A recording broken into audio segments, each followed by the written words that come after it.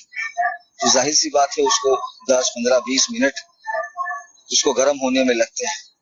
اور پانی بوتل کے اندر ہوتا ہے لیکن پسینے کے قطرے اور پانی کے اثرات جو ہے نا وہ بوتل کے باہر بھی محسوس ہوتے ہیں، ٹپ ٹپ ٹپکتے ہیں. تو 11 مہینہ گناہ کرتے ہو کہ شیاطین قید ہوتے ہیں، تو شیطان کے جو اثرات باڈی میں رہتے ہیں وہ اتنی جلدی نہیں جاتے ہیں.